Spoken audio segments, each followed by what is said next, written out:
Sa Tondo, Maynila, isang pulis tagig ang patay matapos pagbabarilin ng hindi pa nakikilalang suspect sa loob ng isang computer shop.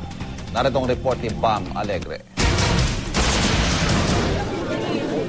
Agad binawian ng buhay ang isang pulis matapos pagbabarilin ng isang di pa nakikilalang lalaki sa loob ng isang computer shop sa Kapulong Highway, corner F. Barona Street sa Tondo, Maynila.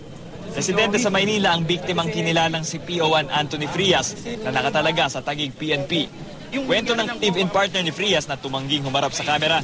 Nasa computer shop daw sila pasado alas 10 kagabi dahil sira ang kanilang wifi sa bahay. Isang lalaki daw ang pumasok at walang sabi-sabing pinagbabaril si Frias. Umalis din daw ito na parang walang nangyari.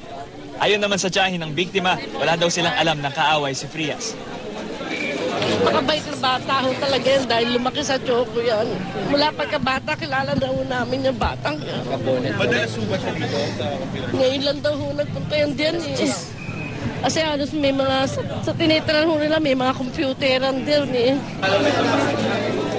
Tinamaan din ng bala ang isang binatilyo na katabi ni Frias nang mangyari ang pamamaril.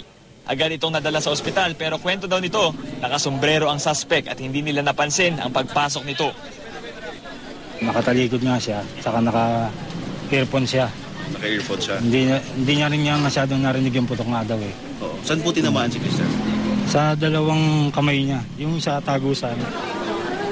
Inaalam pa ng mga pulis ang pagkakakilanlan at motibo ng suspect na umano'y sinundo sa pamamagitan ng motorsiklo pagkatapos ng pamamaril.